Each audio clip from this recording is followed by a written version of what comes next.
Hi, folks, and welcome back to A Case of Distrust. We're going to the police station. We are indeed. After our discoveries about Green's true identity and that he might not be green at all, we're meeting up with our cop friend. I love you provide the, here's what you missed on for us each time. You're like, here's a summary of everything you need to know for this episode. But it's kind of like the montage at the beginning of a TV show that's got, all the right parts. That's what I'm going for. Yeah, and it's also good because you see that and you're like, I know what's going to be important in this episode because you skipped that plot point, which means we won't deal with it now. Yep, and then you see a callback to something 4 seasons old and you're like, oh, that's about to finna get resolved. Yep. I stepped into the taxi cab and was consumed with my own thoughts about the case. I'd finally caught my break, but it was a dud. I hadn't realized it, but I'd been reveling. Wow, today's my day to not read. But I'd been reveling in real detective work. Once I learned it all was bunk, my mind reverted to its incessant nagging. I wondered if I knew... Oh. It's going to be I wondered if, all because right. the sensitive click went clickety-clack. Be more careful. I wondered if I was just a puppet to some 2-bit mobster. I was hardly bringing much justice to anybody, which made me unsure of what exactly it was that I was doing. I suppose I was wasting my time. It all came back to the same basic premise. You're failing, my inner voice said. Oh. I began to feel nauseous in the car. My mind repeated its last thought. You are failing. Which is funny because you've discovered so much and She has, seem but like you're on the case. Not related to, her getting paid, ultimately. Because we haven't uncovered anything about the Black Hand that sent the letter, other than that, it's probably just Green toying us around. I mean, that's a pretty big thing to have discovered. Yeah, but we don't get paid for it. Okay. It's not useful. We're not a police person. We're paid to figure something out for Green. Whoa. And then Oh. everything turned to black. Oh, man. Whoa, music got creepalicious. As if someone had shut all the lights. Ooh, someone drug us? Maybe a sip. Frankie drugged us, maybe? Maybe. Oh, Frankie! My naked arms faded into view. They emitted a soft white glow. I waved them. I'm Yeah. gonna wave them. Whoa. I waved them in front of me, leaving streaks in my vision. Between the streaks, it appeared in the distance. I could hardly see, but as the object billowed, a clarity came to me. Then I understood what it was. Lewis's gray coat. I floated towards it. I reached to grab the coat, which was when I saw the needles. No, not needles. Glass. Shards falling all around me. One piece wedged itself deep in my right elbow. I grimaced, but I was unable to make any noise or movements. But then as suddenly as the rain had started, it stopped. I looked upward with caution, wary of the rain's return, but above me I saw the gray coat. It was no longer billowing. It was rigid, a shield against the terrible rain. It started falling. Slowly at first, but quickly it gained speed. It came upon me and enveloped me completely. It was suffocating. I couldn't breathe. I let out a gasp. Oof. And then, the light. It pierced my eye sockets, hitting the back of my skull like a hammer on an anvil. I directed all my energy into my lungs and forced out a yell. That helped. Everything became quiet. I could breathe deeply. I noticed someone beside me. He gradually came into focus. Shipman showed his teeth in a big smile. I looked up at him from my laying position on the Murphy bed. He swung his leg over a chair and sat beside me. I thought you'd never come around, He said. I can't remember his... What was his voice? It was really like this?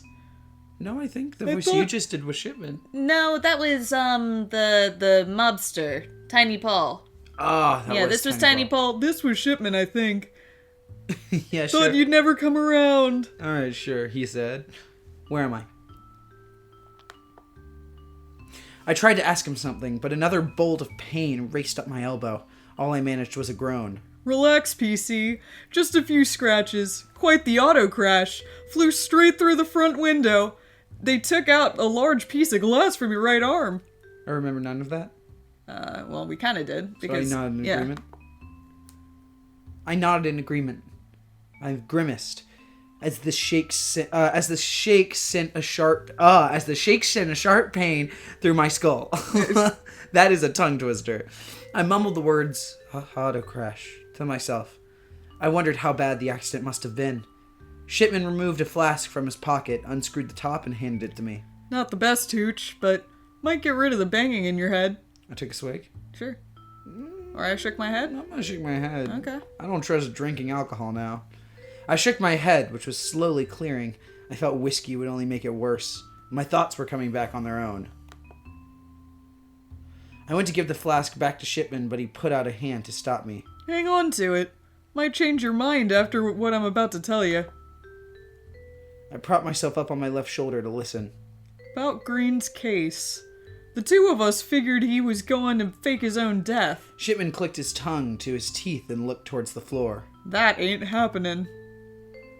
Last night, Connor Green was shot through the heart. Twice. Oh, Nelly. What? I shouted. The exclamation was impulsive, and I swung my legs quickly around and sat on the edge of the bed. My headache was suddenly vanished. Whoa there. Shipman said. Look, been here with you all night. He added quickly. In that chair beside the bed. Just telephoned the station to check in, and that's the rap they gave me. Told them what I'd known from you, and they said they'd chase it up.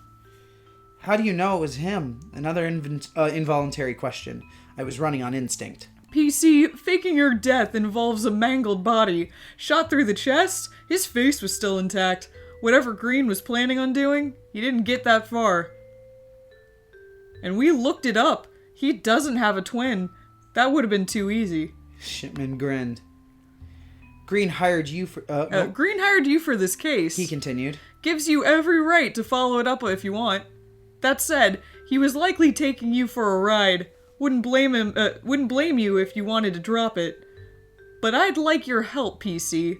You know the case. Could use your head, even if it's been a little bumped. Once you're feeling better, I'll be at the station. Come find me there. I feel like we very quickly forgot about the fact I was in a horrible car accident. Like, you're talking to me about all this. Why was I in an awful car accident that gave me clearly a concussion? Yeah, I mean, Shipman's just like, you'll get over it. Shake it off, he'll PC. Be like, let's talk about the case. And I'm like, let's talk about me. Yeah. What happened to me? Shipman stood up and cracked his back. Maybe I'll catch some shut-eye on the top of my desk, too. Sure beats that chair you got. He turned and walked out. Yeah, that's very strange. Surveyed the cluttered apartment. Hey, the cat's here. Oh, this is our place? Yeah.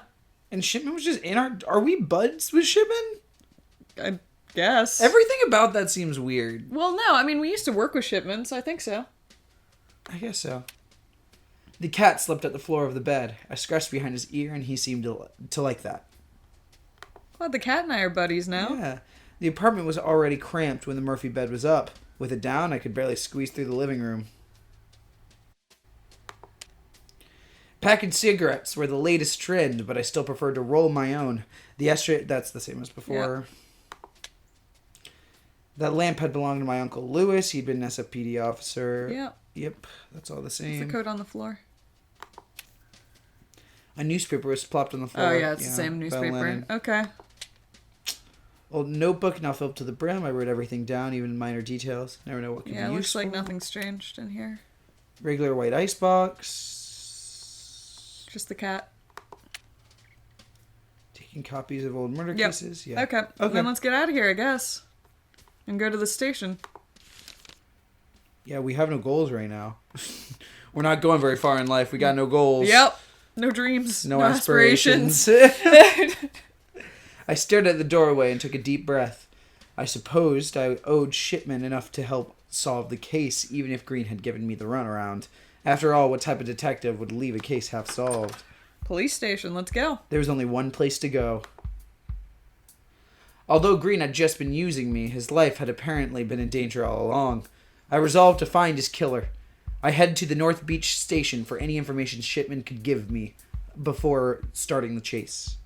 Let's do it. Let's do it. Shipman, give us your info. Let's go, Shipman. Also, why was I in a car accident? Just, trials and tribulations of everyday life, I guess. I guess so, but I'd really like to know more. Could someone pay for me? Anyway. Maybe.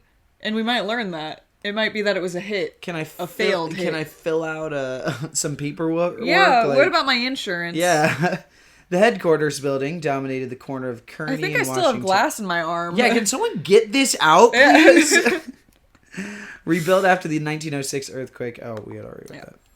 I stepped into out of the taxi cab and walked through the station doors, ready to chase any leads on Green. But standing in front of me as I entered, bawling her eyes from their sockets, was Mrs. Green. Sorry, I got lost in that sentence. It's okay. She saw me and brought her wailing closer. Hey girl, how are you feeling? Malone. She exhaled through... Oh, you get to play a lady. I do.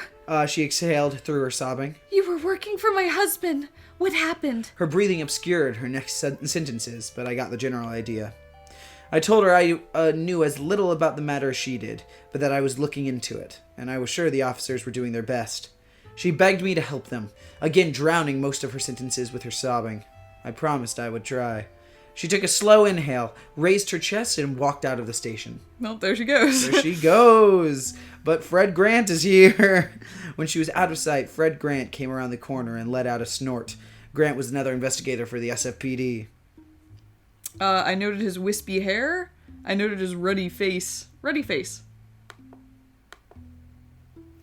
What does ruddy mean? It's like splotchy. Like when somebody's drunk and they have that specific red blush. Oh, that's ruddy? Ruddy. I don't think I've ever heard that word before. Yeah. I studied his ruddy face, strewn with broken capillaries that gave it the impression of a map of streams. A cigar often poked through his mouth, hardening his jaw and twisting his face into a scowl. That's what that is. I just thought he had a weird mouth, like the people from, like the Canadians from South Park. You know how their mouth goes all the way across? Like, bah, bah, bah, bah, bah, bah. Like... I didn't think that. I recognized that as a cigar, but... It was interesting design choice to have him be like... Bah, bah, bah, bah, bah. That would have been a big stylistic departure, I agree. I was shocked. Yeah. I suppose that was an appropriate look for a man who enjoyed his bribes in liquid form. Grant had never been a supporter of policewomen, and he was no fan of mine. He lighted the cigar and said... Oh, God. Another low, gruff guy. The widow... I'm gonna just do this. The widow seems pretty torn up about him. You really helping her out? I said I was. Yeah. I said I was, and he gave another snort. Figured she'd go to you after he told her no. We told her no. I raised a questioning eyebrow.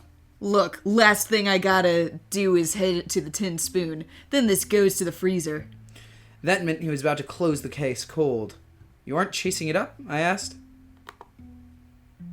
He looked appalled that I would even ask. We got more to deal with than some dead gangster.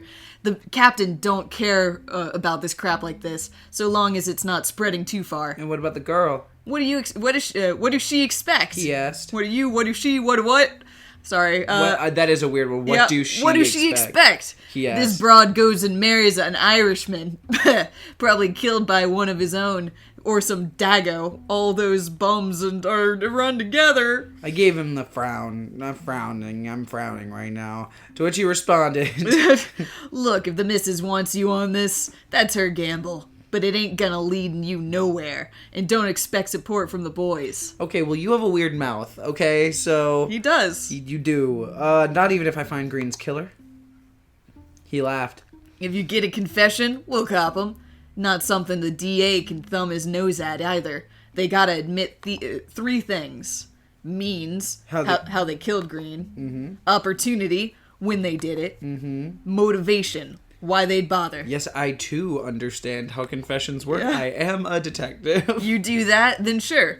But we'll be right behind you. Well, yeah, sure, we'll be right behind you. But there ain't nobody here looking into it, I promise. He pulled on a cap and walked out. Alright, loser. I hurled a glare in Grant's direction, and I was still fuming as I turned down the hallway towards Shipman's office. Hi, Shipman. Hey, Shipman. Shipman was frowning at the stacks of paper atop his desk, but he stood up and smiled when he saw me. Glad you made it. You're bleeding out of your ears. What? Why? She had a concussion and was filled with glass. This is true. Has no one gotten that out of your arm yet? I vented about Grant. Shipman shook his head. There, sorry, No, yes. right there. Ain't wrong, you know. I must have scowled a mean look at him because he was quick to follow up. Not that the case is dead, PC, but Captain is nobody on it. Even Grant's coming off as soon as he can. We're underwater with his bunk, with other bunk. Bunk in general. Just lots of bunk. Load Look of at that bunk. wall, covered in bunk. So much The goddamn janitor has not bunk cleaned all the here. bunk off of those floors. It's intolerable. You can't even breathe. It smells so weird with all the bunk. Do you have nothing for me? Not true. Department still did the regular foxtrot. He tossed me a beige folder. Inside was a large black and white photograph of Green's face, muscles relaxed and eyes closed. It looked almost normal apart from his flattened hat behind his head and the dirt and the grass behind that. The report behind the picture noted 3 important clues. Means, when he could do it, motivation. Turns out they had all 3 the whole time. First, that Green died at midnight the previous night. I cursed myself that I had been so close to stopping it. Second, that Green was killed with 2 .45 caliber bullets to the chest. Those slugs weren't from a pea shooter. Green was killed by a mean gun. Not a kind one, just a dirty, cruel, bullies kids on the playground mean gun. It's a shame. I know, right? We hate bullying. Finally, that Green was found this morning laying in Washington Square Park. That was only a block away from the Tin Spoon. I noted each of those facts and gave the folder back to Shipman. All we got. Shipman said, laying the folder back on his desk. Can't pinch the gunman if you can prove the case. But you gotta solve it without much support. Don't have time to help. Oh, no. Oh, don't have time to help either. He sighed. No point coming back here until you've got your man. I never had much support. Yeah, nice. I never had much support from the department anyhow. Well, Shipman sighed. at least I'm for you. But listen, we need... Nope. But listen, we need a confession on this one. Captain doesn't want to run around. Right. Grant mentioned that they'd have to admit to how, why, and when they killed Green. Why does everyone think I'm not a detective? I don't know. Because you're not a detective. But I guess that's true. That's it. Prove that. We'll pick them up. He said. Who is it? me? Who is it? That's a lot of talking. Never been on a murder before, right? Okay. Can get tense. Just know, if you accuse someone, but can't prove everything, they'll turn it like a switch. Might like you 1 minute, but hate you the next. Chatting with folks is your easiest route to more information, but won't get any banter after you accuse someone of murder. So be careful who you accuse. Be careful who you accuse, even. Could make your case harder if you go the wrong way. Interesting. So I guess we're going into phase 2. Yeah, we're upping the stakes of our Yeah. conversations. We can't just present anything anymore. Alright, I get it, I said, and I internalized it. And remember, Shipman concluded. plenty of lies out there, but you can contradict means, motive, and opportunity with anything in your notes. I thanked him and noted that it was very interesting. He was almost like a tutorial. Like he was walking us through. Indeed. And walked out of his office. Alright, That's then. my name, buddy. It's Tutorial Shipman. I never introduced myself. Hello. Alright, then do you want to do this next time? Yeah, sure. Let's Sounds start good. asking some big questions. All right. Bye.